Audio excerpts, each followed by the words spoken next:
A deep hum still lives inside a 5,000-year-old room. This is the mystery of Malta's Hypogeum, Hypogeum, an underground temple where sound behaves in impossible ways. By the end of this, you will understand how a Neolithic culture mastered acoustic engineering millennia before the science even had a name. How did people using only stone tools sculpt a space that can alter your state of mind? What were they trying to communicate to the spirits or to each other in that resonant dark? We are about to decode a prehistoric soundscape that forever changes what we think we know about ancient technology. What does it mean to hear the past speaking? The year was 1902, and in the bustling town of Paola on Malta, workers were simply trying to solve a practical problem. They needed water, so they began to dig for a new cistern. Their picks struck stone, then broke through into an unexpected void. Instead of hitting solid earth, they found themselves peering down into a dark, silent chamber from above. This was no natural cave. The walls were smooth, carved with spirals and patterns, opening into further blackness. In that first stunned moment, those stone masons had not just found an old room. They had opened a door to a forgotten world that had been sealed for millennia. Initial reports from the site were fragmented and unsettling. Workers spoke of finding pottery, small carved figures, and in the deeper shadows, the resting places of many individuals. The echoing nature of the halls made every whisper carry, adding to an atmosphere that felt both sacred and deeply silent. For a time, the discovery was treated with more curiosity than care. Artifacts were removed, and the site itself was at risk of being altered or even collapsing under the weight of haphazard exploration. It was a race against time and against simple human disregard to save what had been so accidentally revealed. The man who stepped in to bring order to the mystery was Sir Themistocles Zammit, a pioneering archaeologist on the islands. Beginning in 1908, he undertook the first systematic study of the site, which we now call the Hypogeum. What Zammit and his team mapped was astonishing. This was not a single chamber, but a vast three-level labyrinth carved entirely from the soft Globigerina limestone. The upper level resembled the rock-cut tombs found elsewhere on Malta. The middle level expanded into grander halls with intricate architecture mimicking the island's above-ground temples, complete with carved pillars and false windows. The deepest level was the most profound, a hushed, cavernous space that seemed to descend into the very heart of the earth. The construction was not the work of a single generation. Carbon dating tells us this subterranean complex was sculpted, expanded, and refined over 1,500 years, from around 4,000 to 2,500 before the Common Era. This was a project that spanned 60 generations. Think of that, a sacred site where a grandmother might have shown her granddaughter a chamber her own great-grandmother began to carve. This was a continuous, communal act of faith and engineering. But faith for what purpose? The presence of resting places suggested a memorial site, a final home for the community's ancestors. Yet the staggering artistry, the architectural grandeur that mirrored the great above-ground temples, pointed to something far beyond a simple crypt. This felt like a temple for the dead, or perhaps a temple that used the presence of the past to communicate with something else. Zammit's work saved the Hypogeum from ruin and catalogued its physical form, but it also framed the essential, haunting question. What was this place truly for? The answer, it turns out, was not just in the stones you could see, but in the sound they could create. The mystery had been unearthed. Now it waited to be heard. The architecture of the Hypogeum is a physical echo of the culture that built it. To truly grasp the magic of its sound, we need to walk its silent halls to understand the deliberate, three-stage journey its creators carved from the living rock.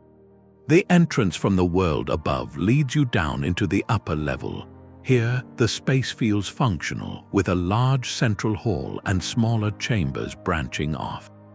Researchers believe this area served as the initial point of contact, a place where the living could begin their symbolic descent, perhaps preparing or leaving offerings before moving deeper into the sacred complex. The air here still feels close to the surface, a transitional space between sunlight and shadow, but the true heart of the Hypogeum and the key to its acoustic mystery lies in the middle level. This is where the architecture transcends the practical and becomes profoundly artistic, even theatrical. You enter spaces with names that hint at their power.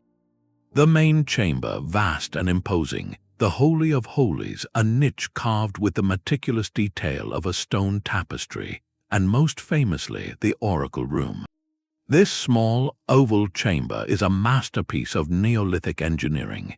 Its walls are smoothed to a gentle curve, and its ceiling is carved in a way that creates a series of perfect, resonant frequencies. On one wall, a small, niche-like opening leads to a separate, smaller cell.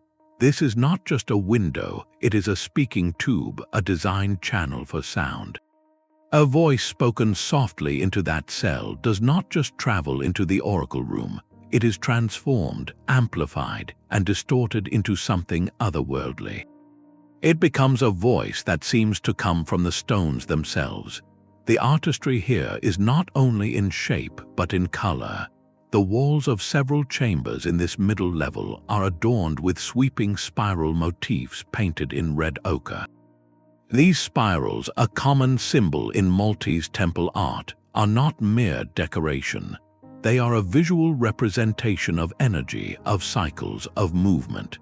In a space designed for sound, they become a visual echo of the reverberating waves that would have filled the air, a silent map of the audible energy the priests or priestesses sought to conduct. Every architectural feature here is a reference. The doorways are trilithons, mirroring the massive stone entrances of the above-ground temples like Hagar Kim. The ceilings are corbelled, built with overlapping stones that step inward, a technique that creates stability and, crucially, a specific interior shape that traps and guides sound. This level was not built, it was tuned. Finally, a narrow staircase descends into the lower level. This is the deepest recess, a cavernous pit that feels utterly removed from the world. The air grows cooler, the silence feels heavier, more absolute. While its exact use is debated, many believe it served as a storage area for offerings, or perhaps for the remains of the sacred rites performed above. It is the final stop in the vertical journey, the symbolic womb of the earth. This three-level blueprint is the canvas, from the transitional upper level, through the acoustically engineered theater of the middle level, down to the silent, foundational lower level. Every step was a movement from the realm of the living toward the realm of the ancestral or the divine. The architecture itself is a guide, leading you not just through space but through an intended experience. And it is within this carefully sculpted experience that sound ceases to be an accident and becomes the very medium of the ritual. But to understand that instrument, you need to stand inside the Oracle Room. This small, elliptical chamber is the undeniable heart of the Hypogeum's sonic mystery. Its walls curve inward to form a kind of stone egg, a shape that naturally captures and focuses sound waves. High on one wall is a small, carved niche, an opening just large enough for a person to speak directly into. It looks like a simple architectural detail, perhaps meant for a lamp or an offering, but its true purpose is revealed only when it is used, when a person, particularly someone with a deep, low-pitched voice, speaks or chants directly into that niche. Something extraordinary happens. The sound does not just travel out into the room, it is captured, amplified, and fundamentally changed. A single spoken note can blossom into a rich, resonant hum that seems to emanate from the very air and stone around you. This is not a quick, sharp echo. It is a sustained, low-frequency vibration that lingers in the space for several seconds, a tangible presence you can feel in your bones and chest as much as you hear it with your ears. The technical term for this is a standing wave, a phenomenon where sound waves reflect perfectly between parallel surfaces, reinforcing themselves to create a powerful, stationary resonance. The Neolithic builders, through trial and error over generations, sculpted this room to produce this exact effect at specific sacred tones. Researchers who have tested the room describe the niche as a primitive but brilliantly effective speaker system. A priest or oracle speaking into it would not have their voice simply projected.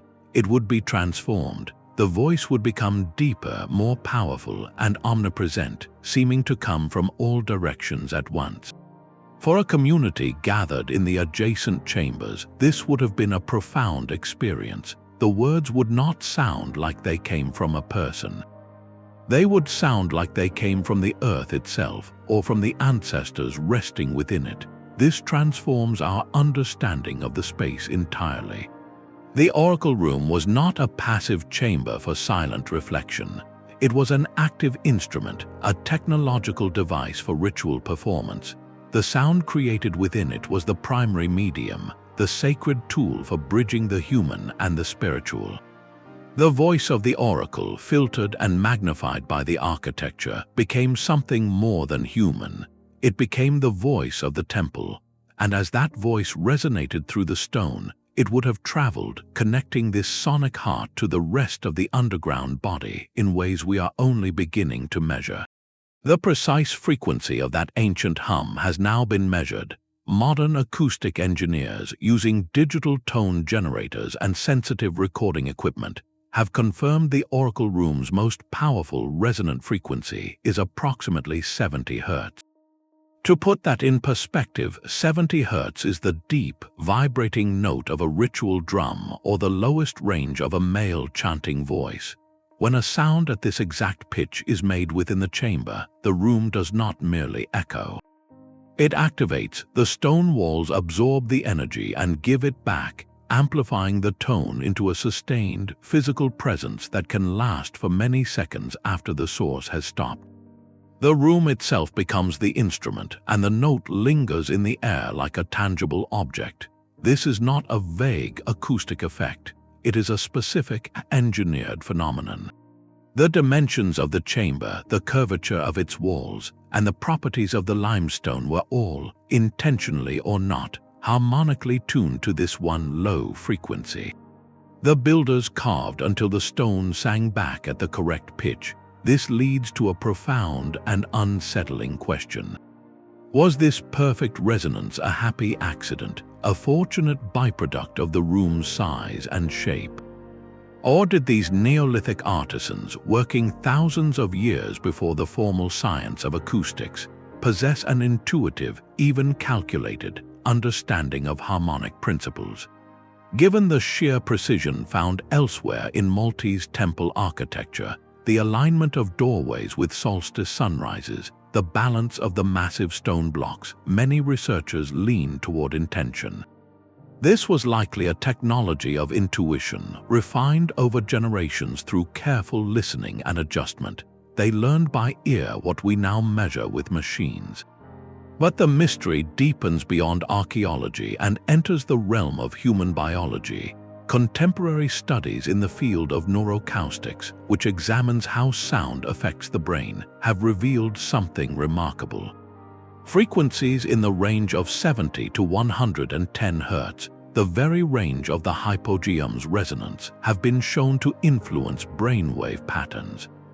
These low, rhythmic tones can gently nudge the mind away from everyday alertness and toward states of deep relaxation, focused meditation, or heightened suggestibility. In essence, sound at this specific pitch can act as a key, altering consciousness. Suddenly, the purpose of the oracle room snaps into a new, startling focus.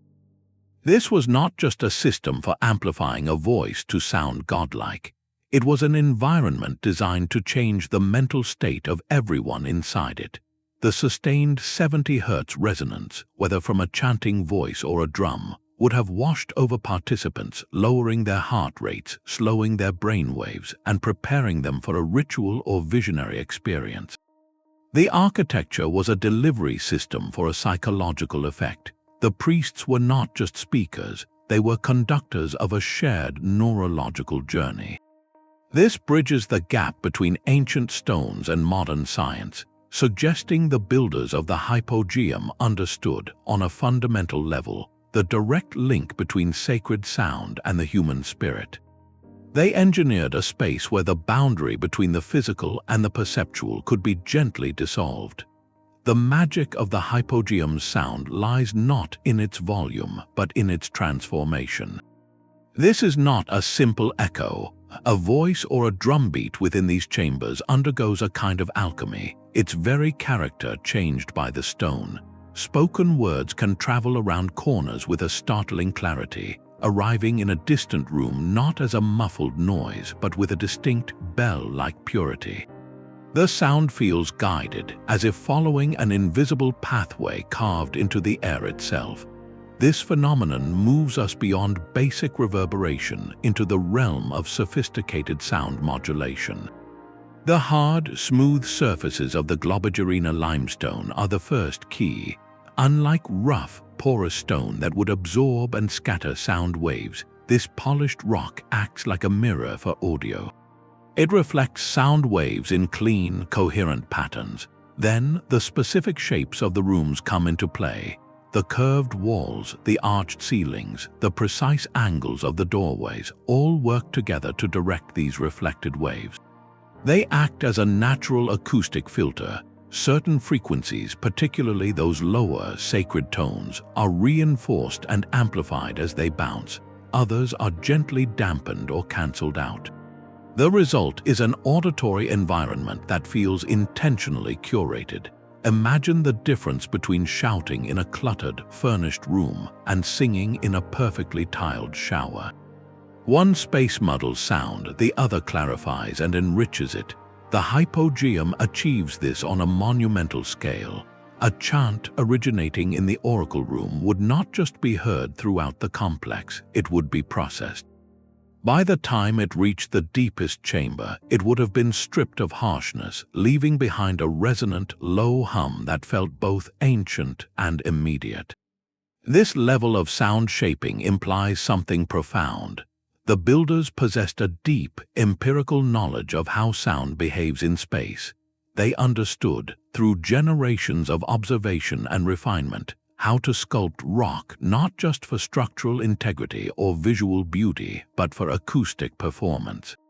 They learned to tune a room like one would tune a drum, seeking the perfect resonance. This sophisticated acoustic intuition is a technology we typically associate with the great theaters of ancient Greece or Rome, built thousands of years later. Yet here, in the silent dark of Malta, a Neolithic culture was already mastering the art of sonic architecture, bending the physical world to shape an invisible, spiritual experience. The Hypogeum sound was not an accident of scale, but a carefully composed piece of music written in stone. To grasp its true innovation, we must listen to it alongside other ancient wonders. Consider the Great Pyramids of Giza, whose vast inner chambers can produce long, booming echoes. These effects are awe-inspiring, but they are largely a byproduct of immense size and hard, smooth surfaces. The pyramids were tombs and monuments first. Their acoustic properties are powerful, yet perhaps unintended consequence. Similarly, the passage tomb of Newgrange in Ireland creates a remarkable resonance, especially during the winter solstice sunrise when light floods its inner chamber. Yet its acoustics, while meaningful, seem tied to a singular, dramatic annual event rather than a daily ritual toolkit. The Hypogeum operates differently. It has no single grand hall. Instead, it is a meticulously connected network of chambers, each one shaping and directing sound like a series of finely tuned instruments in an orchestra. The sound is not just big, it is intelligent. It moves with purpose. This distinction becomes even clearer when we compare it to the soaring Gothic cathedrals of medieval Europe. Those vast, vaulted spaces were designed centuries later to magnify the human voice and the harmonies of choral music, to lift sacred song toward the heavens. Their acoustics are glorious and enveloping, meant for a congregation. The Hypogeum's soundscape is the opposite. It is intimate, specific, and directional. It was not designed for a crowd to hear a choir, but for a select few to experience a transformation. The sound here is not about filling a space, but about traveling through it, following a ritual pathway from one chamber to the next, changing its character along the way. A voice from the oracle room becomes a different entity by the time it reaches the deepest chamber. This is not architecture that happens to have good acoustics. This is architecture where acoustics were the blueprint. That intentional design sets Malta's underground temple in a category of its own. It stands as a pinnacle of a very specific ancient tradition, one where sound was not an afterthought, but a primary building material. The builders treated air and vibration with the same care they gave to carving a spiral or setting a trilithon doorway.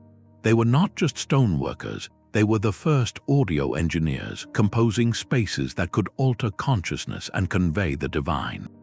When we listen to the Hypogeum in this comparative silence, its achievement comes into sharp, resonant focus. It was not trying to be a pyramid or a cathedral.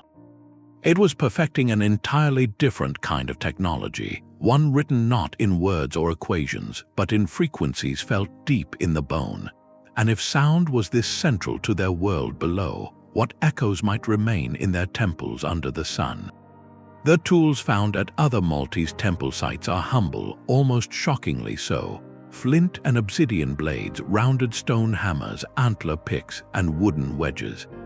This was the entire technological arsenal. There were no metal chisels, no laser levels, no acoustic modeling software. Every inch of the Hypogeum's sweeping curves and perfect proportions was won from the rock with patient, repetitive strikes. So how do you carve a resonant chamber with a deer antler? The answer lies not in force, but in a deep, generational conversation with the stone itself.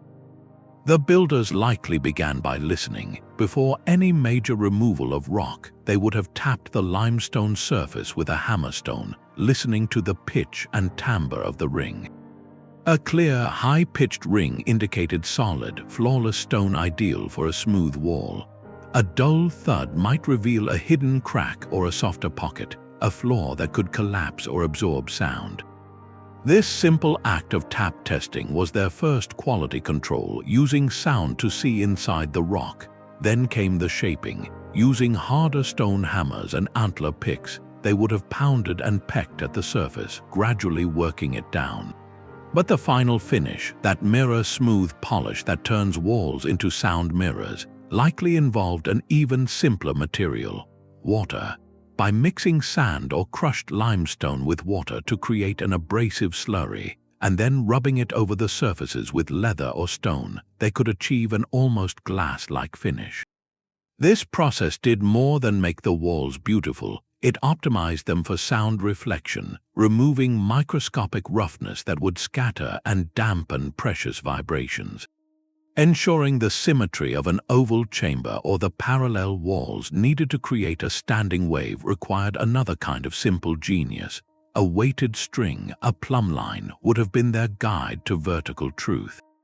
To check for level surfaces or consistent ceiling heights, they might have used water in a shallow trench, nature's perfect level. To lay out the complex three-dimensional plan of this multi-story labyrinth, they almost certainly worked from a mental model refined over centuries, passing down the sacred proportions and key dimensions from master to apprentice. This points to the most staggering feat of all, the act of carving downward. They did not dig a hole and then build rooms inside it. They started at what would become the ceiling of the upper level and carved their way down, room by room, over generations. This required an incredible foresight, a spatial awareness we associate with master architects. They had to plan the entire complex in reverse, ensuring the chambers below would not undermine the structural integrity of those above. Every pillar left in the middle of a room, every arching, corbelled ceiling was a calculated decision to hold up the world, and through it all they had to keep their acoustic goal in mind. The thickness of a wall, the curve of a ceiling, the placement of a doorway, all of these choices would affect the final song of the space. This was not brute force excavation. It was a slow, cumulative science of observation and adaptation. A grandfather might perfect the curve of one wall. His grandson might adjust the angle of a doorway to correct a harmonic imperfection only they could hear. Their toolkit was physically limited to stone and bone, but their understanding of material properties, structural engineering, and sonic behavior was evidently profound. They worked with the limestone not as an obstacle, but as a partner, learning its secrets across 60 generations until they could convince the very earth to sing. Without a single written word, the culture that built the Hypogeum left us a library written in vibration. In a world before text, sound was not just communication, it was their most sacred medium. The entire acoustic design points toward one overwhelming purpose: ritual. Imagine the space in use, not as the silent museum we walk through today, but as a living, breathing instrument. The deep, resonant hum of a drum struck at 70 Hz would have filled the oracle room, spilling out into the connected chambers. A chorus of chanting voices, their lower tones amplified by the stone, would have created a wall of vibration so physical you could feel it in your teeth and your chest. This was not background music, it was the central actor in the ceremony. For the people gathered here, these vibrations were likely far more than just interesting acoustics. In a belief system that revered an earth goddess and the spirits of ancestors, that pervasive, body-shaking resonance would have been interpreted as something profound. It would have felt like the very voice of the Earth Mother, or the murmuring presence of those who came before, answering from within the stone. The sound became a bridge, a direct line to the divine. This is where the neuroacoustic effects become spiritually powerful. The sustained low-frequency tones, washing over participants for extended periods, would have gently guided their brainwaves into states of deep relaxation or focused trance. In this altered state of consciousness, the line between the individual and the group, between the human and the spirit world, would have softened dramatically. The shared sonic experience unified everyone present, transcending individual thought and creating a single, collective spiritual event. You were not just hearing the ritual, you were physically becoming part of it, your own body vibrating in unison with the temple and everyone inside it. In this light, the Hypogeum reveals its ultimate function. It was a transducer, a device that converts one form of energy into another. Here, human activity, chanting and drumming, was converted into a perceived divine interaction. The architecture took the ordinary and made it extraordinary, taking the human voice and returning it as the voice of the gods. This sacred sound served to dissolve the barrier between the tangible world of stone and the intangible realm of spirit, making the supernatural something you could literally feel in your bones. It provided proof through sheer physical sensation that the other world was real and present. This use of sound as a core spiritual technology is not unique to Malta. We see echoes of it in the rhythmic drumming of shamans, the resonant chants of monks, and the reverberant spaces of cathedrals. But what makes the Hypogeum so astonishing is how early and how completely its builders engineered the environment to master this effect. They did not just use sound in ritual, they built a ritual around sound itself. This silent clay figure holds a key to the Hypogeum's purpose. Among the many artifacts recovered from the site, the most famous is the statuette known as the Sleeping Lady. She is small enough to fit in your hand, a woman reclining on what looks like a simple couch or bed. Her posture is one of profound peace, one arm resting under her head, her body relaxed. For decades, the most common interpretation was that she represented an individual in eternal rest, a symbolic guardian of the memorial site. but look closer at her face, at the complete serenity in her expression. This is not the rigid stillness often associated with depictions of the end. This is something alive yet deeply inward. In the context of a temple tuned to alter consciousness, her pose takes on a new and compelling meaning. She could very well depict a person in a state of ritual trance, a participant in the sonic ceremonies, peacefully journeying in an altered state of mind induced by the resonant dark around her. She is not a symbol of an ending but of a profound transition, a temporary voyage of the spirit. She was not alone. Other figurines found in the Hypogeum and at above-ground temple sites show similar themes. There are statues of seated individuals, their hands placed on their knees in postures of meditation or reception. There are figures that appear to be priests or priestesses, perhaps the very ones who chanted into the oracle niche. While we cannot know their exact identities, they collectively point to a culture deeply invested in depicting states of ritualized being. They are snapshots in clay, capturing the human form in moments of sacred practice.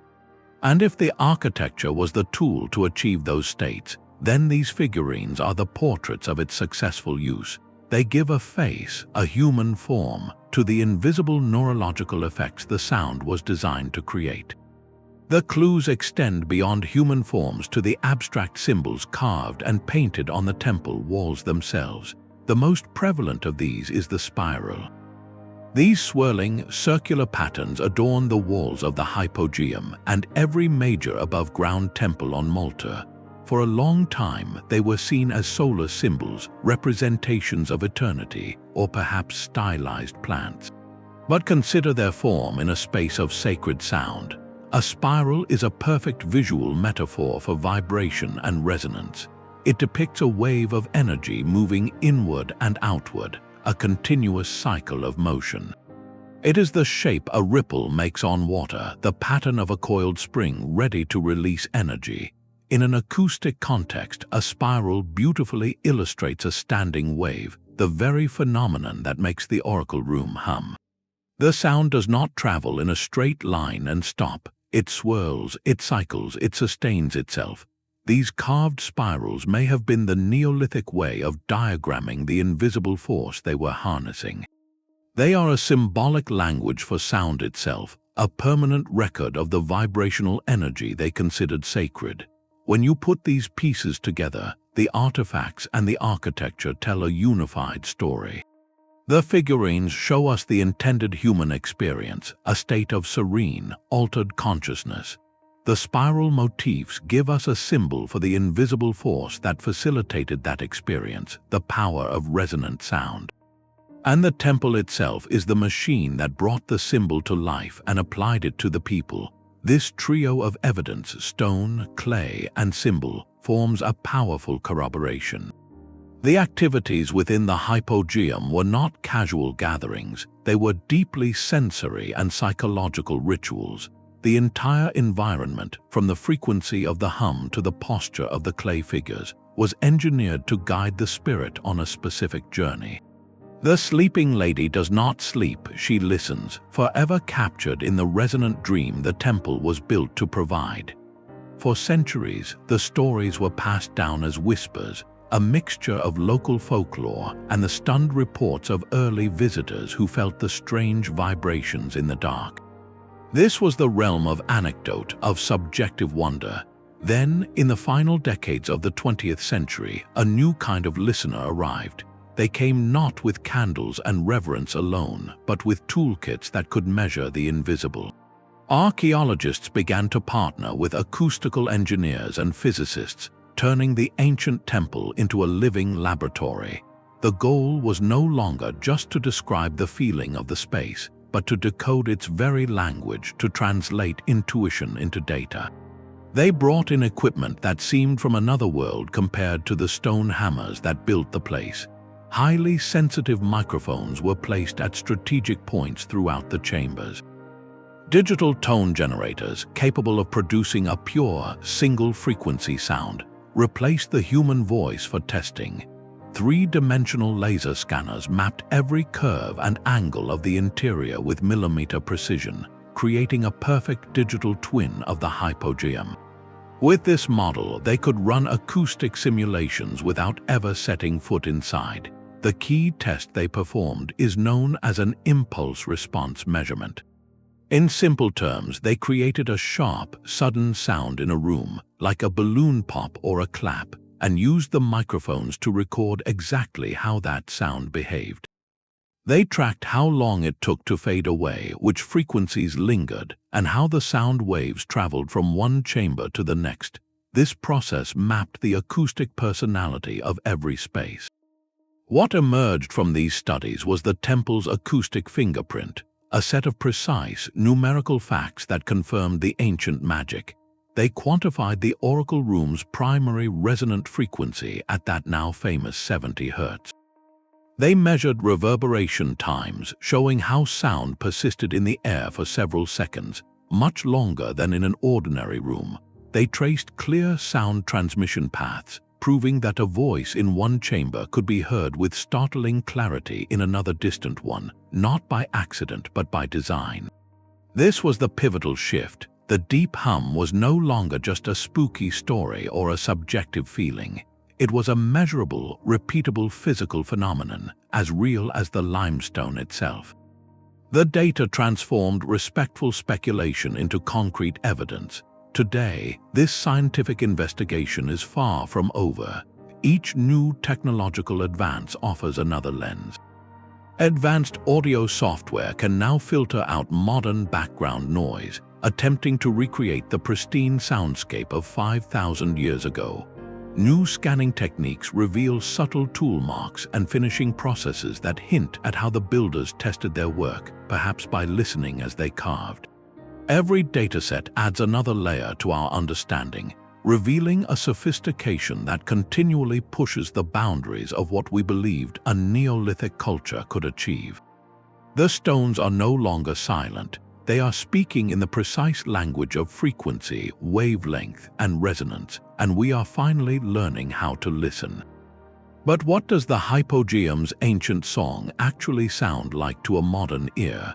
A team of researchers decided to find out, not through speculation, but by letting the temple speak for itself. They brought a delicate orchestra of modern equipment into the silent chambers, speakers to gently introduce sound, and arrays of microphones to capture every whisper the stone returned. They broadcast pure, digital tones to map the resonant frequencies with scientific precision. Then they did something more human. They recorded voices chanting and drums beating softly in the dark. The audio files they brought back are nothing short of revelation. Listening to them is an uncanny experience. A single male voice chanting a steady note into the oracle room does not simply get louder. It gathers a kind of sonic gravity, becoming deeper, richer, and layered with harmonics that were not in the original sound. It gains a palpable presence, as if the voice has expanded to fill the entire chamber, vibrating within the air itself. A sharp drum strike does not just echo, it triggers a low, sympathetic rumble from the very walls, a drawn-out response that feels like the earth acknowledging the beat. These are not echoes in the conventional sense, they are conversations. The architecture is not a passive container, it is an active participant, listening to the human sound and answering back with its own stone voice. For researchers, these recordings are an invaluable archive, a permanent acoustic fingerprint that can be analyzed for decades to come, long after the fragile site may need to be closed for preservation. They allow for precise comparison with other ancient sites and enable acoustic modeling that was previously impossible, but their power extends far beyond the lab. For the public, these sounds are a bridge across 5 millennia. We cannot all enter the Hypogeum, and even if we could, our presence would alter its delicate acoustics. But through headphones, we can now sit in a room anywhere in the world and be transported into that resonant dark. We can hear firsthand how a simple chant is transformed into something sacred and immense. This remote experience is more than a novelty, it is a profound tool for understanding. Listening, you can almost feel the atmosphere of a ceremony taking shape. You begin to comprehend how the sound would have physically washed over participants, a vibration felt in the chest and the bones, unifying the group in a shared physical sensation. The architecture ceases to be just a set of rooms and reveals itself as a co-performer in the ritual, an instrument that forever changed any sound made within it. Those eerie, beautiful recordings are the ultimate testament to the builders' success. They did not just carve a temple, they crafted an enduring sonic environment, a machine for transcendence whose voice, against all odds, we can still hear today. The very thing that makes the Hypogeum sound so powerful also makes it perilously fragile. That perfect resonance is a product of surfaces carved to an exact smoothness, of air held at a specific density and temperature. It is a house of cards built from vibration, and the slightest change can topple its entire sonic character. The soft Globigerina limestone, so perfect for carving, is porous and sensitive. Every breath from a visitor releases moisture into the air. That moisture condenses on the cool stone walls, and over time, this microscopic dampness can encourage the growth of algae and bacteria, creating a faint, sound-absorbing biofilm. Even the heat from human bodies and electric lights can subtly shift the air temperature, changing how quickly sound waves travel, and thus altering the sacred frequencies the builders tuned. The temple's greatest wonder is threatened by the simple act of experiencing it. Modern preservation is therefore a fight against invisible forces. To protect the structure, a sophisticated climate control system now maintains a constant temperature and humidity level year-round, creating an artificial but stable atmosphere. The number of visitors allowed inside each day is a tiny fraction of those who wish to enter, and each group is limited to a brief stay. Walking through the chambers today, you move on raised walkways, never touching the ancient floor.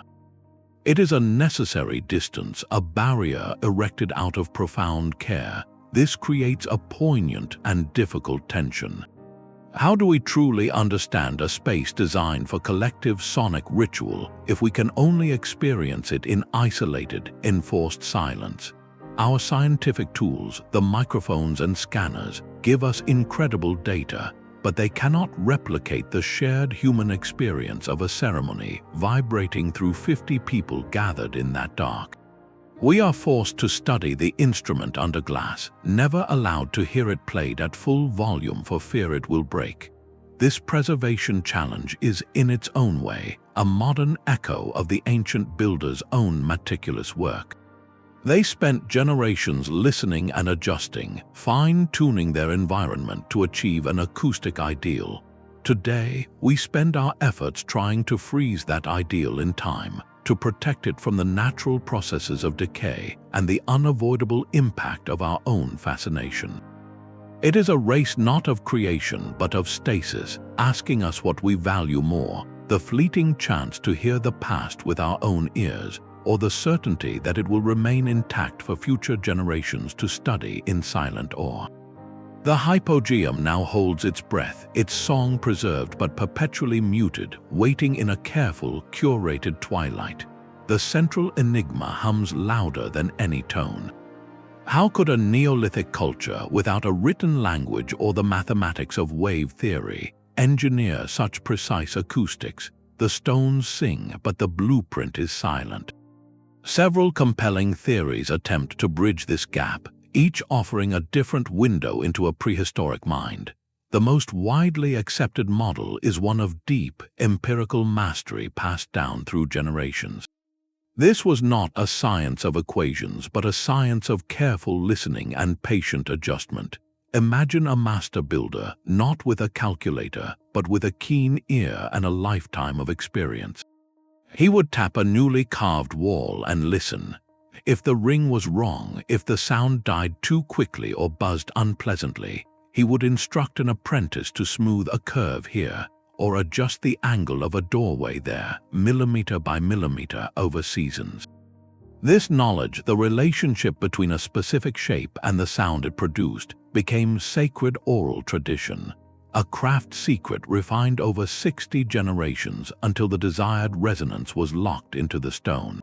The temple itself was their laboratory, and success was measured not in data, but in the feeling it produced in the gathered community during a ceremony. A more speculative theory points toward an intuitive grasp of sacred geometry. Proponents of this idea suggest that the builders used proportional systems based on natural harmonic ratios, like those found in musical intervals. They may have laid out their temples using geometric patterns, circles, and squares whose inherent proportions, when translated into three-dimensional space, naturally create harmonious acoustics. It would be a kind of architectural music where the room itself is built from the same mathematical relationships that make a chord sound pleasing. While controversial and difficult to prove for this era, it asks us to consider if their spirituality and their science were the same thing, expressed through proportion and resonance rather than through text. A beautifully simple possibility is that they used the most readily available tool of all, the human body itself. Measuring by arm spans, footsteps, or even the length from fingertip to elbow could have provided a consistent unit of construction. Intriguingly, certain human-scale measurements can produce spaces with resonant properties without the builders necessarily intending it. A room that is twice as long as it is wide, for instance, has specific acoustic behaviors. Could a temple laid out using the footsteps of a priest or the repeated span of a master builder's arms have accidentally stumbled upon harmonic perfection? It is possible, but given the sheer complexity and consistency across multiple chambers on 3 levels, many researchers believe the results are too deliberate to be mere coincidence. The truth may be a tapestry woven from all these threads, a master builder using his body to measure, guided by geometric traditions passed down orally, constantly refining his work by the sound it made. We may never pinpoint their exact methods, and that is part of the site's enduring power. The Hypogeum stands as a monument to a different kind of intelligence. It forces us to expand our definition of innovation, to acknowledge that a deep, systematic understanding of the physical world can emerge from pathways outside formal, written science. Their laboratory was the limestone, their textbook was oral tradition, and their proof was a vibration felt in the soul. They knew because they listened, and they built until the earth answered back. The deep resonance of Malta's Hypogeum feels unique, but its song is part of a wider, ancient chorus. Across the world, other cultures also seem to discover the secret language of stone and sound, suggesting a shared, intuitive pursuit of acoustic mastery. On the sun-baked Yucatan Peninsula, the Grand Pyramid of Kukulkan at Chichen Itza holds a remarkable auditory trick. If you stand at the base of its main staircase and clap your hands, the echo that returns is not a simple repetition. It is a sharp, chirping sound that eerily mimics the call of the sacred Quetzal bird. This was not an accident. The precise spacing and angle of the stone steps were engineered to filter and shape the sound, creating a divine auditory symbol that linked the human action to the spirit of the sky. Far across the Atlantic, in the rocky landscapes of ancient Greece, the so-called treasury of Atreus at Mycenae presents another example. This massive, beehive-shaped tomb, built with precisely fitted stones, creates a long, somber reverberation within its domed chamber. The architecture here amplifies the voice in a way that feels monumental and eternal, befitting a resting place for kings. Meanwhile, in the green hills of Ireland, structures like the Passage Tomb at Newgrange demonstrate a profound alignment of sound with celestial events. While the famous winter solstice sunrise illuminates its inner chamber, the acoustics of the space during that precise moment are uniquely charged, blending light and sound into a single sensory ritual. These scattered examples, from the Americas to the Mediterranean to the Celtic world, point toward a fascinating pattern. They suggest that the intentional manipulation of sound in sacred architecture was a rare but recurring discovery in human history, a paleo-scientific insight that emerged independently in different times and places. What makes Malta's Hypogeum stand out in this global context is its breathtaking completeness. While the chirp of cuculcan is a brilliant, singular effect, and the echo in Mycenae is a powerful byproduct of scale, the Hypogeum represents an entire ecosystem of sound. It is not one acoustic trick, but a symphony of interconnected chambers, each tuned to a specific role in a ritual journey. This comparative view is crucial. It prevents us from dismissing the Hypogeum as a miraculous, one-off fluke of history. Instead, we can see it as perhaps the most sophisticated and fully realized example we have of this universal human fascination. Different cultures with no possible contact each stumbled upon the same profound truth, that by shaping stone you could shape experience, that architecture could become a conduit for the divine. The Hypogeum, then, is not an isolated mystery, but a particularly eloquent voice in a global conversation held in whispers across millennia. It reminds us that the drive to use our environment to touch something beyond ourselves, to make the invisible world audible, is a thread woven deep into the human story. Beneath the silent stone, another element may have once whispered. Recent investigations have shifted focus from the air in the Hypogeum to the potential presence of water. In the deepest, most secluded chambers, researchers have noted subtle but telling clues. The floors of certain rooms show smooth, undulating wear patterns that do not match foot traffic alone. These look more like the gentle, persistent smoothing action of standing or slowly moving water.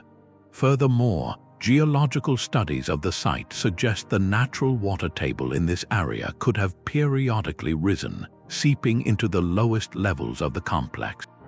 This is not a modern leak but a possible ancient feature. The builders, intimately aware of their island's geology, likely knew which chambers would be touched by these seasonal floods. They may not have seen it as a problem to solve, but as a sacred element to incorporate. Water is not merely a liquid in this context, it is a powerful acoustic instrument. Sound travels about 4 times faster and farther through water than through air.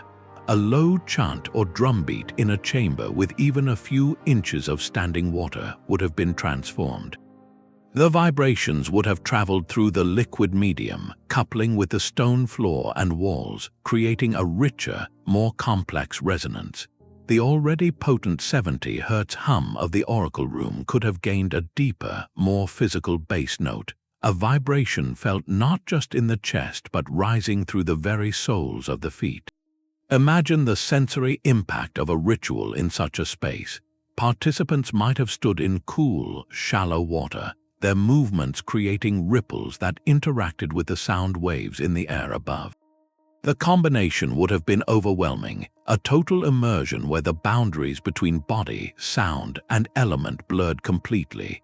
This aligns with known spiritual practices where water symbolizes purification, transition, and connection to an underworld or ancestral realm.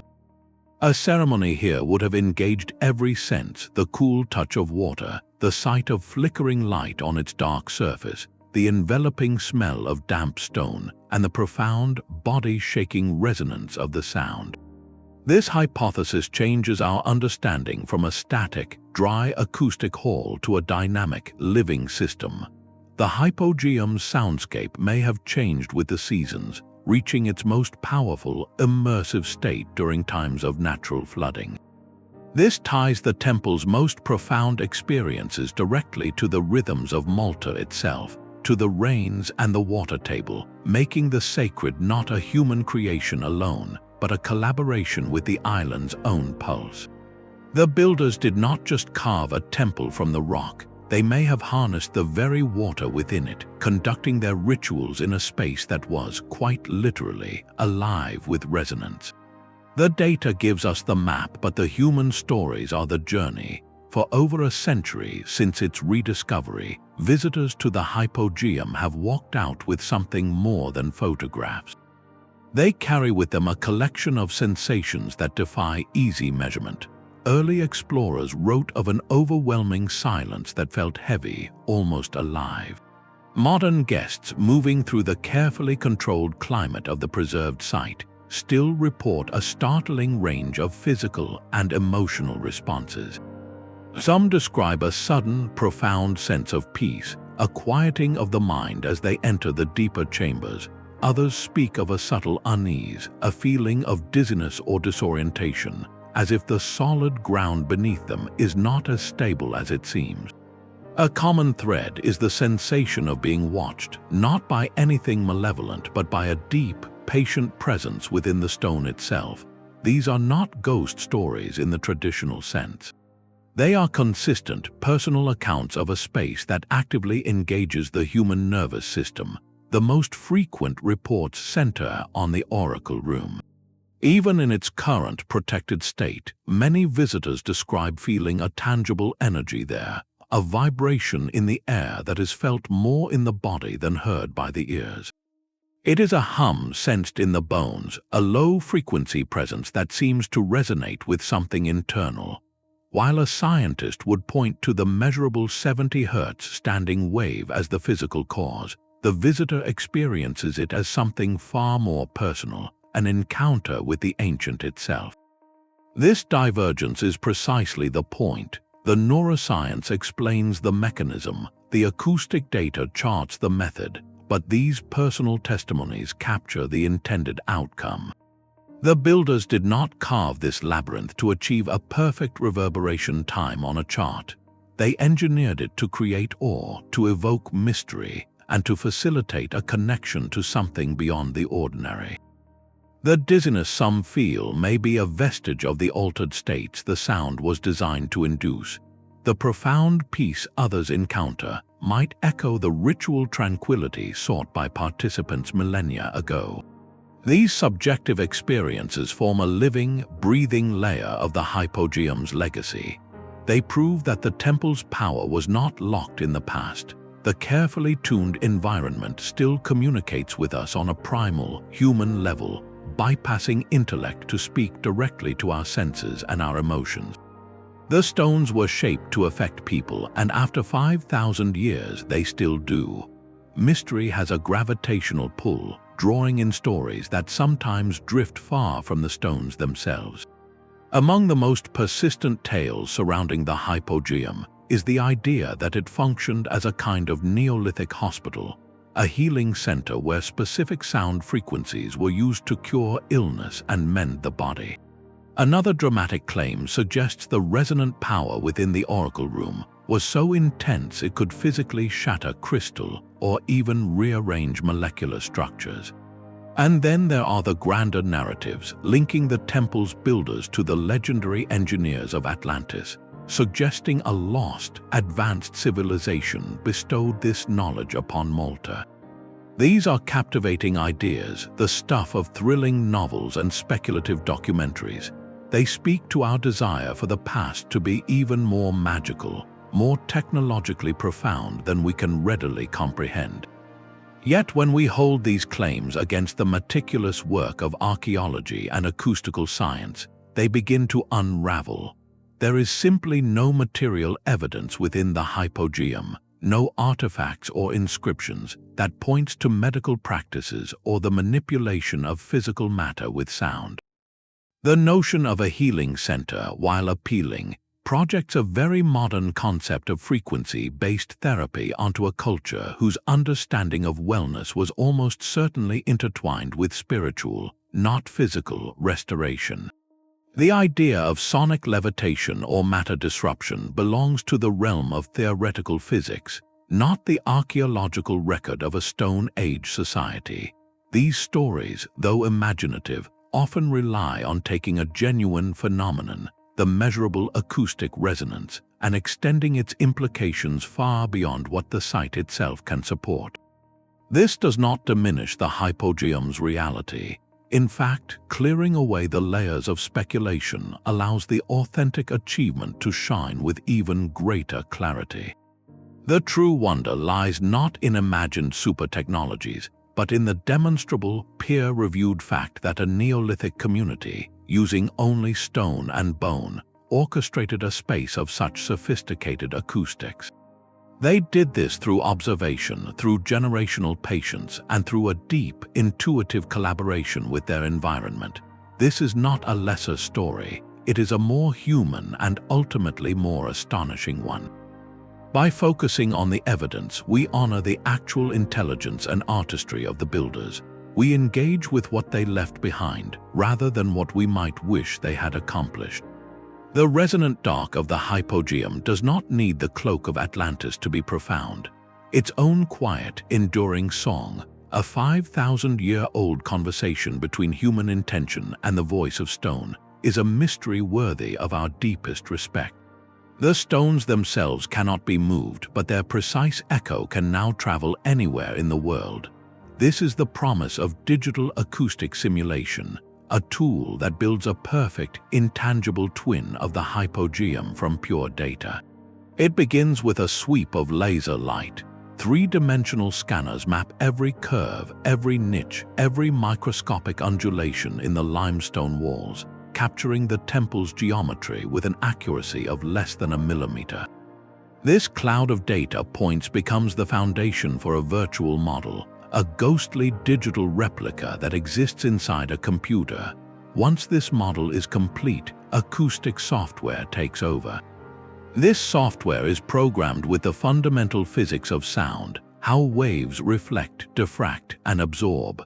Researchers can then feed a virtual sound source into the digital Hypogeum, a simulated chant or drumbeat, and watch as the software calculates exactly how that sound would propagate through the virtual space.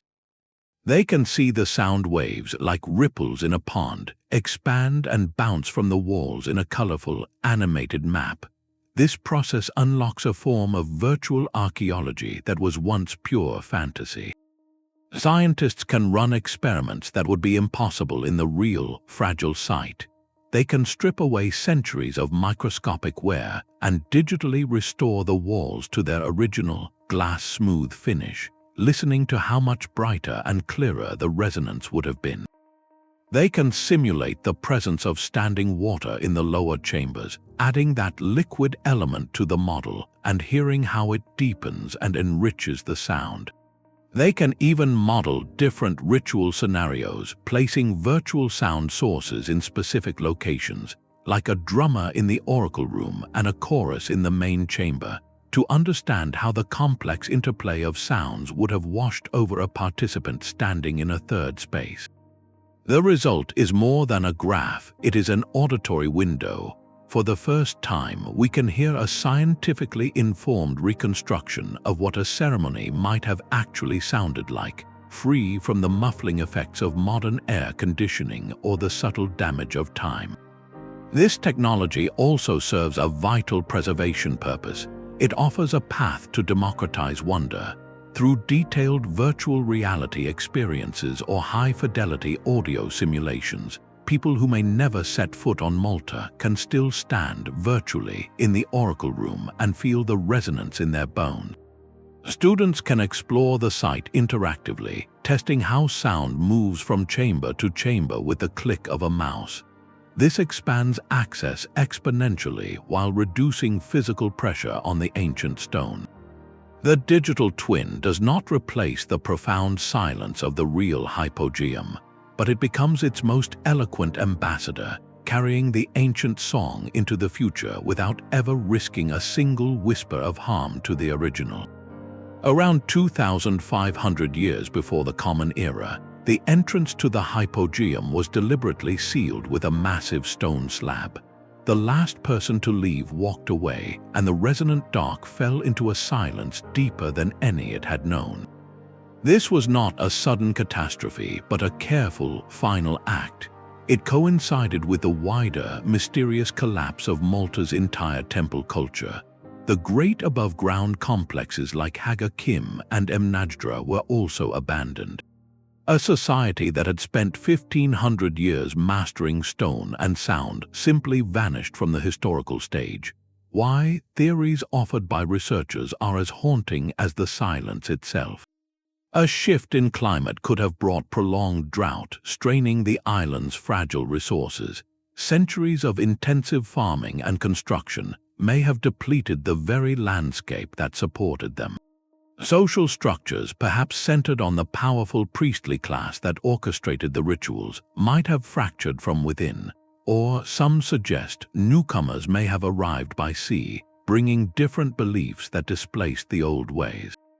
We may never know the precise catalyst. What we do know is that a profound cultural memory, an entire way of experiencing the world through vibration and architecture, was extinguished.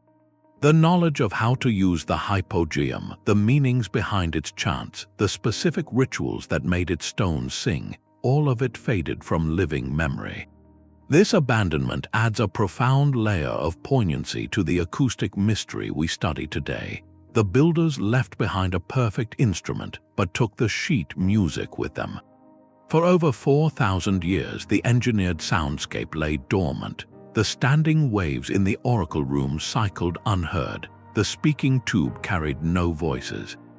The silence that filled those chambers was absolute, a void where once there had been a chorus.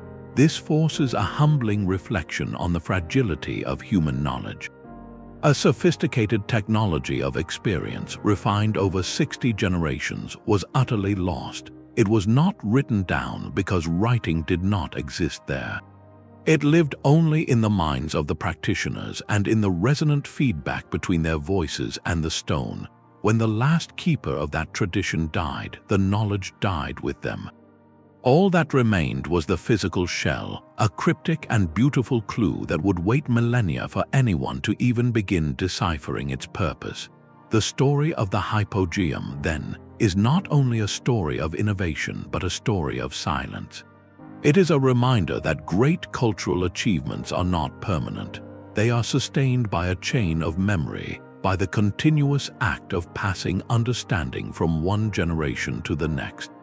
When that chain breaks, even the most brilliant creation can become a puzzle, its voice reduced to a whisper in the stone, waiting for a future age to learn how to listen all over again. The standard timeline of human progress is written in milestones we can easily see. The wheel, bronze, written language, these are the chapters in our story of advancement. But the silent stones of the Hypogeum ask us to read between those lines. They present a powerful challenge to the narrative that paints the Neolithic era as merely a simple prelude to real civilization, a time of crude survival before the arrival of true innovation. This underground temple forces a profound shift in perspective. It demands that we expand our catalogue of prehistoric achievement to include a mastery of the intangible. Sensory engineering and psychoacoustics were not fringe concepts waiting for modern science to define them. They were lived technologies, harnessed through deep observation and refined over generations. The builders were not just stacking rocks, they were tuning frequencies, conducting consciousness, and sculpting experiences. To walk through the Hypogeum and still call its creators primitive is to fundamentally misunderstand what technology is. True sophistication is not defined solely by the material of your tools, but by the depth of your understanding. These individuals did not have metal, but they possessed a profound knowledge of material properties. They did not have written equations, but they held an oral tradition of harmonic principles. They did not build for conquest or commerce, but for connection, using their environment to bridge the human and the divine. This realization carries a vital lesson for how we educate and imagine our shared past. When we present ancient peoples solely through the lens of subsistence, hunting, and basic shelter, we offer a flattened, incomplete portrait. The Hypogeum encourages us to introduce students and audiences to these cultures as highly observant, innovative, and spiritually complex engineers. They were problem solvers on a grand scale, but their central problem was not how to build a faster cart. it was how to construct a vessel for transcendent experience. Their blueprint was written in resonance, their metric of success was a feeling of awe. Integrating this understanding into our broader historical discourse does more than just add an interesting footnote. It fosters a more nuanced and respectful appreciation for the diverse forms human intelligence and creativity can take across time. It reminds us that technological prowess is not a single, linear path leading inevitably to silicon chips and steel beams. It is a vast, branching tree with some paths leading to the mastery of physical matter and others, like the one taken on Malta, leading to the mastery of perception itself. By acknowledging the Hypogeum as a pinnacle of this alternative engineering, we honor a different kind of genius, one that measured progress not in horsepower, but in the power of a shared, resonant hum to unite a community with its cosmos. The echo of the Hypogeum has never truly fallen silent. It has simply changed key, resonating now through the strings of a cello, the lens of a camera, and the pages of a novel. Far from being a closed chapter, the temple's acoustic mystery has become a powerful muse for the modern creative spirit. Sound artists and experimental composers are particularly drawn to its frequencies, crafting pieces that either mimic its resonant properties or are even intended for performance within the chamber itself. These contemporary works are not attempts to recreate ancient rituals, but rather artistic dialogues with the space. A composer might write a score specifically for the low 70 Hz hum, allowing modern instruments to converse with the stone's own fundamental note. In doing so, they treat the Hypogeum not as a museum exhibit, but as a co-performer, an ancient instrument that still has something to say. This inspiration flows powerfully into visual storytelling as well. Filmmakers and documentarians use the Hypogeum's echoing chambers and haunting atmosphere as a visual and auditory shorthand for deep time, for lost knowledge, and for the primordial roots of human spirituality. The way light falls into its depths, or the sound of a footstep fading into nothingness, creates an immediate sense of awe and mystery that no constructed set could fully match. For writers, especially of historical fiction, the site provides a rich sensory backdrop. Authors weave narratives around the people who might have built it or the priests who chanted within it, using the tangible reality of the acoustics to ground their imaginative leaps in something physically true.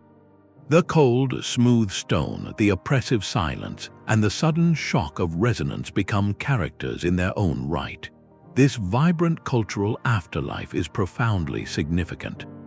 It demonstrates that the Hypogeum continues to function as a catalyst for human creativity, much as it once did for sacred ceremony. The medium has changed from ritual to art, but the core human response it triggers, a potent mix of awe, curiosity, and inspiration, appears to be a constant. The site bridges millennia not just through archaeology, but through the universal language of artistic impulse. A filmmaker framing a shot to capture its grandeur, a musician tuning an instrument to its frequency, a writer describing its oppressive dark, all are engaging in the same fundamental act as the Neolithic builder who tapped a wall and listened.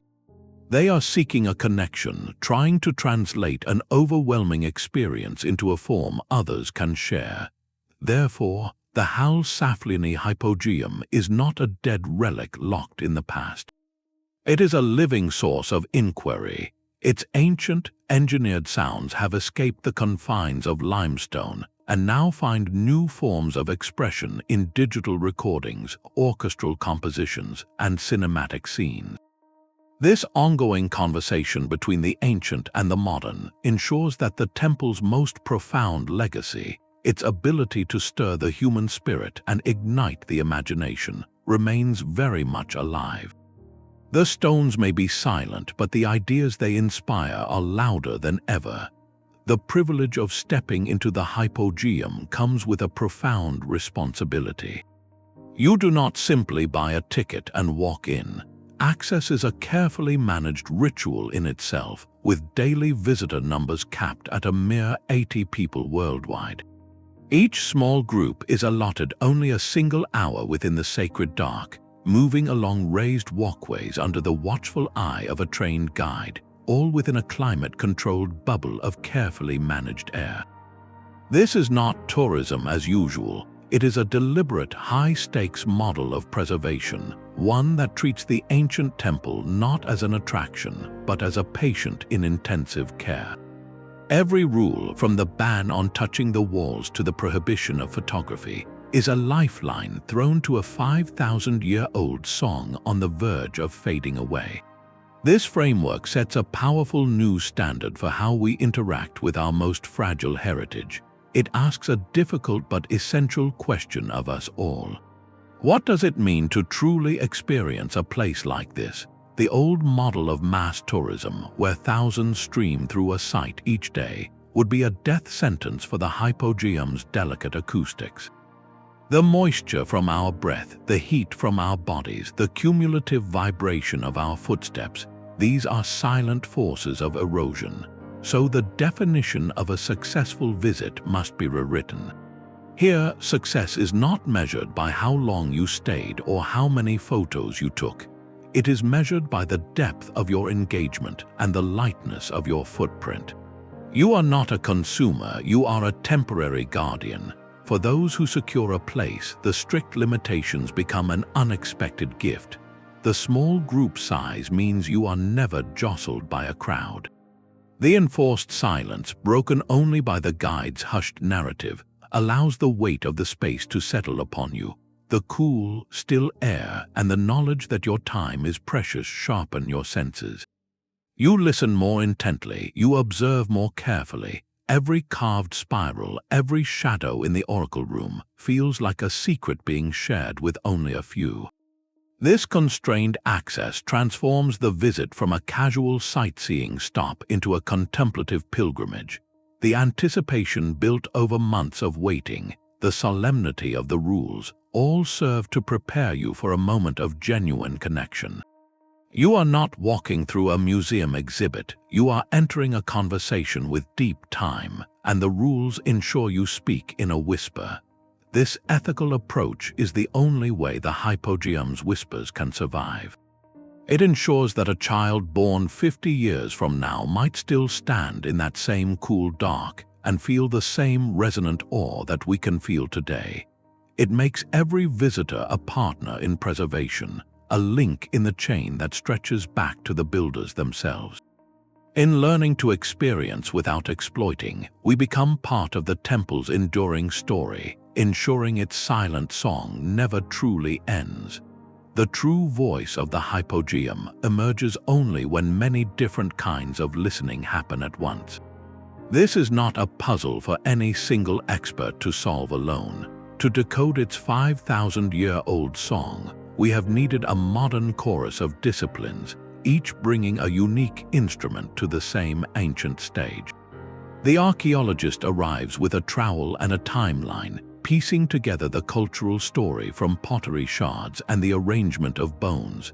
They ask who built this place and over what span of generations.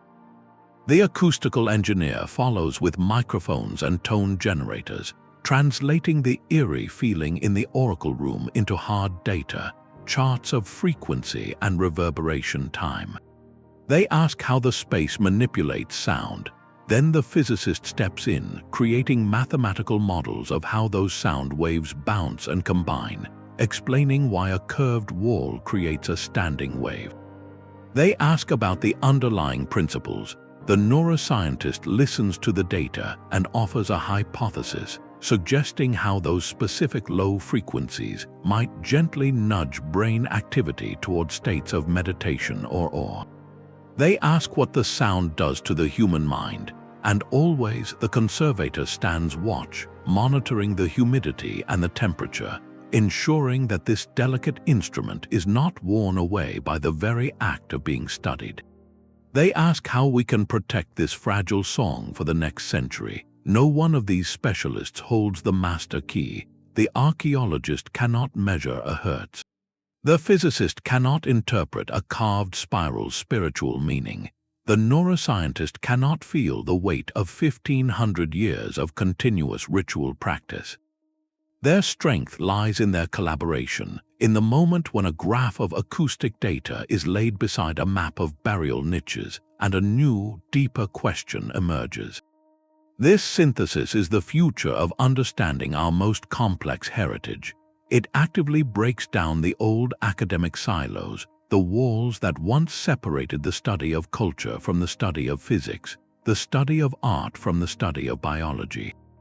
The Hypogeum proves that the deepest mysteries of the human past are not unlocked by a single, brilliant key, but by a keyring of complementary sciences, each turning a different lock in the same ancient door. Therefore, this silent temple has become an unexpected beacon for how 21st century research must operate. It shows us that to truly hear the past, we must listen with every tool at our disposal, leveraging diverse expertise to create a fuller, richer score of a long-vanished world.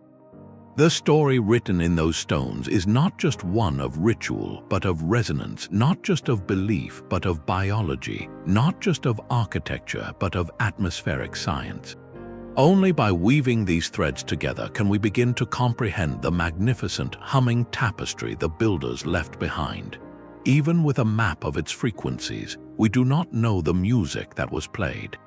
The precise chants, the rhythms struck on drums or skins, the exact sequences that would have maximized the resonant power of the oracle room, these are lost to us. We can measure the room's response to a single, pure tone, but a ceremony was a living tapestry of sound. Did they use a slow, repetitive drumbeat at 70 Hz to lock the entire space into a sustained vibration? Were there melodic patterns that danced between the resonant frequencies of different chambers, creating a sonic journey from one room to the next? The stones tell us the instrument's capability, but not the song. This leads to another layered puzzle, the construction itself. The Hypogeum was not built in a day, but over 1,500 years.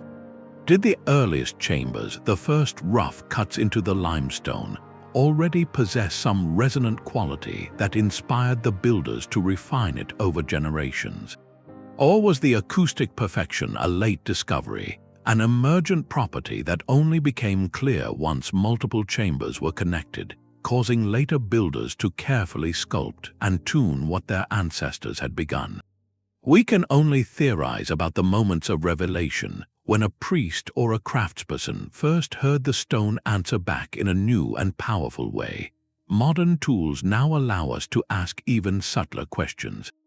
Beyond the deep hum we can hear, could the Hypogeum have generated infrasound, frequencies so low they fall below the threshold of human hearing? Such vibrations, while inaudible, are known to produce physical sensations, unease, awe, or a feeling of presence. If the architecture naturally produced these subsonic waves during certain rituals, it would add another powerful, invisible layer to the sensory experience, a ghost in the machine felt in the gut more than the ear. And what of the individual experience within the collective ritual? The soundscape was not uniform. A person standing right before the oracle niche would have been bathed in the direct, overwhelming source of the transformed voice. Someone in the adjoining main chamber would have heard that same sound filtered, reflected, and blended with the ambient noise of other participants. A priestess stationed in the deepest level would have perceived the ceremony as a distant, rumbling murmur rising from the earth above. Each location offered a different perspective on the same sacred event, a different acoustic pathway to the divine. This mosaic of unanswered questions is not a sign of failure. It is the vibrant, open frontier of the field now called archaeoacoustics. Every discovery, like the precise 70 Hz resonance, does not close a book. It opens a new chapter of inquiry. Each answered question reveals two more. Each solved riddle contains the seed of the next mystery. This endless curiosity is what keeps the Hypogeum from becoming a static relic. It remains a dynamic partner in a conversation across time, constantly challenging researchers to develop more sensitive microphones, more sophisticated simulation software, and more creative hypotheses. The silent stones, in their deep and patient darkness, ensure they will never be fully solved, forever holding a few last whispers in reserve for the listeners yet to come. That quiet hum has now been given a formal voice on the world stage. In 1980, the Hal-Saflieni Hypogeum was inscribed on the UNESCO World Heritage List, recognized as a masterpiece of human creative genius. This is not merely an honorary title. It is a global covenant, a promise from humanity to protect and understand this irreplaceable chapter of our shared story. The designation acknowledges that the Hypogeum's value transcends its location on a small Mediterranean island. It belongs to everyone. The criteria for this honor are revealing. UNESCO highlights the site as the only known prehistoric underground temple in the world, a singular example of a culture that invested monumental effort not in a structure that reached for the sky, but one that descended into the earth. It is celebrated for its exceptional state of preservation, offering an almost complete snapshot of a belief system carved directly into the rock. But perhaps the most profound recognition is implicit. The Hypogeum is honored not just as an architectural feat, but as an early, holistic experiment in designing human experience. It represents a moment in our history when the lines between engineering, art, spirituality, and community ritual were not just blurred, they were non-existent. The builders did not see these as separate pursuits. To shape the stone was to shape the ceremony. To tune the resonance was to commune with the divine. This integrated vision is its true, enduring contribution to world heritage. The practical effects of this status are vital. The UNESCO framework provides crucial guidelines and often access to international expertise and funding for conservation. It mandates the meticulous management plans that limit visitors and control the climate, treating the temple's atmosphere with the same care as its stones. This global recognition also elevates the site's profile, attracting interdisciplinary researchers who might not otherwise look toward Malta's prehistory, from acoustic physicists to cognitive scientists, each adding a new thread to our understanding. Yet with this honor comes a profound responsibility. As a World Heritage Site, the Hypogeum now carries the weight of representation. It stands as an ambassador for an entire civilization, the Maltese temple culture, which left no written records. It speaks for the universal human capacities for wonder, for innovation born from deep observation, and for the enduring desire to use our environment to touch something beyond ourselves. Its silent chambers challenge the narrow timelines of progress, reminding us that sophistication wears many faces. One can be advanced in the physics of sound while using tools of stone and bone. One can be a master engineer while seeking a spiritual truth. This stone-bound testament echoes forward into our present, asking us to consider what truly defines a technological leap. Is it only the machinery we build, or is it also the depth of experience we are able to create? The Hypogeum, now guarded by the world, ensures that question will continue to resonate for generations to come. The Hypogeum's resonance is a mirror, reflecting a truth about ourselves that spans 5,000 years. At its core, this is not a story about ancient engineering alone, but about a universal human impulse, the drive to shape our surroundings in order to reach for something beyond the tangible. Every culture in every era has sought to build bridges to the numinous, whether through soaring cathedrals, rhythmic drumming, or silent meditation. The people of Malta simply used the tools they had, stone and bone, to construct one of the most intimate and powerful bridges ever discovered. Their technology was not defined by circuitry or steel, but by a profound understanding of vibration and perception. This reframes our entire concept of what technology is for. We often equate advancement with efficiency, with speed, with power over nature. The Hypogeum suggests a different metric, the enhancement of shared human experience. For its builders, the pinnacle of innovation was not a faster plow or a sharper blade. It was a chamber that could unite a community in a collective state of awe, that could make the spirit world feel as real as the stone underfoot. In that goal, a modern audio engineer designing a concert hall for perfect acoustics is engaged in the same fundamental pursuit as the Neolithic priest tuning the oracle room. Both are using their understanding of physics to craft an environment that elevates feeling, that transforms ordinary sound into an extraordinary event. This connection dissolves the arrogance of chronological snobbery, the assumption that our ancestors were simpler, less intelligent beings stumbling toward the light of our modern wisdom. The Hypogeum stands as a monumental rebuttal to that idea. It proves that profound understanding can emerge from pathways outside of formal science, from deep observation, patient tradition, and a lifetime of listening to the whispers of the natural world. Their intelligence was not lesser, it was differently focused, achieving a mastery of psychoacoustic space that we are still struggling to fully map with our digital instruments. In our contemporary world, a world often characterized by noise, haste, and sensory overload, the silent, intentional chambers of the Hypogeum offer a poignant counterpoint. They are a monument to the power of designed sound, but also to the power of designed silence.